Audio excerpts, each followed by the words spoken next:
হাজারো ব্যস্ততা, রাগ, জেদ, অভিমান, কষ্টের মাঝে জীবন আপনাকে কিছু সময়, কিছু দিন গিফট হিসাবে দিবে, যে দিন বা সময়টাকে আপনার মনে হবে ফটো ফ্রেমে বন্দি করে রেখে দিই। সো হাই এভরিওয়ান, খুব কষ্টে মুখে একটা হাসি নিয়ে রেডি হচ্ছে, কারণ এখন বাজে হচ্ছে রাত 1টা। জামাইয়ের আবদার শাড়ি পরে রেডি হতে হবে। আমার হাজবেন্ড আমি শাড়ি পরলে অনেক বেশি পছন্দ করে, কিন্তু আমি শাড়ি পরতে পারি না, বা আমি শাড়িতে একদমই কমফোর্ট না, কারণ আমি শাড়ি ক্যারি করতে পারি না। তবে সুন্দর সুন্দর শাড়ি পরতে আমারও অনেক বেশি ভালো লাগে। আমি খুব শর্টকাট ভাবে রেডি হচ্ছি, আর খুব অল্প টাইমের মধ্যে সুন্দর করে রেডি হওয়ার জন্য আমার কাছে বেস্ট হচ্ছে দুবাই হলের মেকআপ প্রোডাক্ট গুলো। আজকের ভিডিওতে আমি যতগুলো মেকআপ প্রোডাক্ট ব্যবহার করব সবগুলো দুবাই হলে ভালো ব্র্যান্ডেড প্রোডাক্ট গুলো খুব অল্প পরিমাণ নিয়ে খুব সুন্দর করে সাজুগুজু করা যায়। যদিও আমি জানতাম না আমার জন্য এত স্পেশাল কিছু গিফট ওয়েট করছে, তাহলে হয়তো বা আরো ভালো শাড়ি বা আরেকটু সুন্দর করে রেডি হতাম। যদিও প্রিয় মানুষ বা ভালোবাসার মানুষের সামনে সিম্পল কিছু পরে যেতে হয়, আর অনেস্টলি বলতে প্রেমের দিনগুলো আর বিয়ের পরের দিনগুলোর মধ্যে আকাশ পাতাল পার্থক্য। এই যে ফেব্রুয়ারি মাসে কতগুলো স্পেশাল ডে, যখন প্রেম করতাম তখন এই দিনগুলোকে নিয়ে কত আয়োজন ছিল,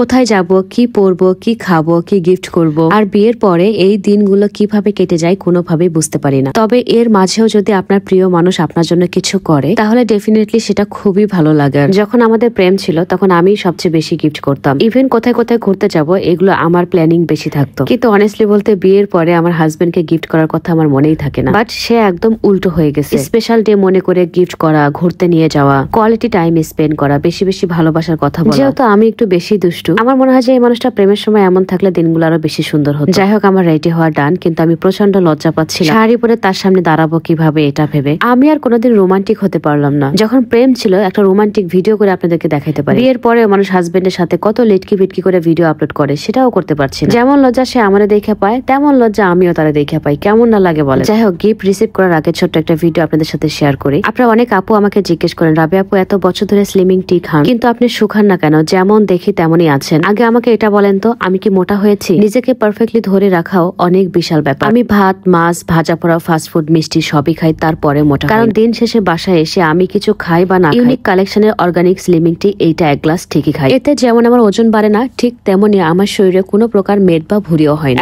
হাজারো পরিশ্রম করার পরে আমি অনেক বেশি সতেজ থাকি। যারা কোনো রকম ব্যায়াম ছাড়া প্রতি মাসে 7 থেকে 8 কেজি ওজন কমাতে চাচ্ছে এবং মেদহীন একটা ফিটনেস চান, তারা রেগুলার পান করবেন ইউনিক কালেকশনের অর্গানিক স্লিমিং টি। এই ছেলে মেয়ে উভয় আপনারা পান করতে পারবেন। ডায়াবেটিস, থাইরয়েড থাকলে কোনো প্রবলেম নেই, রেগুলার পান করলে ওজন কমবে। শুধুমাত্র প্রেগন্যান্সিতে আছেন যেসব আপুরা, তারা বাদে সবাই পান করবে। প্রেগনেন্ট আপুরা আবার বাচ্চা হওয়ার 1 মাস পর থেকে রেগুলার খেতে পারবেন। যারা নিতে চাচ্ছেন তারা ইউনিক কালেকশন থেকে নিয়ে নেবেন। ইউনিক কালেকশনের পেজ নেম আমার ক্যাপশনে মেনশন করা আছে। সে আমাকে রেডি হতে বলেছিল বেসিক্যালি কিছু গিফট করার জন্য। সাজুগুজু করে গিফট গুলো রিসিভ করলে আমার অনেক ভালো লাগবে, সেই জন্য সাজুগুজু করতে বলেছিল। আর এগুলো ছিল হচ্ছে আমার ভ্যালেন্টাইনের গিফট। যেহেতু ভ্যালেন্টাইনে আমরা বাংলাদেশে থাকছি না, প্রায় 10 থেকে 15 দিন আমরা দেশের বাইরে থাকবো, তাই এই গিফট গুলো বেচারা আমাকে আগেই দিয়ে দিয়েছে। এটা ছিল হচ্ছে চকলেটদের চকলেট। চকলেটটার র্যাপিং যত সুন্দর, খেতেও খুবই মজা ছিল। আর একটা ফানি কথা বলি, এই চকলেট গুলো সে সুগার ফ্রি কিনেছে, কারণ আমি সুগার পছন্দ করি না। কত কেয়ারিং হাজবেন্ড, চিন্তা করেন। আর এটা হচ্ছে ফাস্ট ট্র্যাকের একটা ওয়াচ। আমি বুঝতে পেরেছিলাম যে এখানে একটা ঘড়ি থাকবে, যেহেতু ব্যাগটাই ফাস্ট ট্র্যাকের। ওয়াচটা অনেক বেশি সুন্দর ছিল, পুরো ইউনিক একটা ডিজাইন লাগছিল আমার কাছে। যদিও ডিজাইনটা আমি আগেই দেখেছি, তবে অ্যাভেলেবেল মানুষের হাতে আমি এটা পাইনি। আমাকে কেউ ওয়াচ গিফট করলে আমি অনেক বেশি খুশি হই, কারণ ওয়াচ পড়তে আমি অনেক বেশি ভালোবাসি। আর আপনাদের গোপন একটা কথা বলে রাখি, হাতে ঘড়ি পড়লে কোন নজর লাগে না। আমি ভেবেছিলাম আমার গিফট মনে হয় এই পর্যন্তই। সে অভিনয় করতেছিল যে কি আর কিছু গিফট নিবে নাকি চলে যাবে।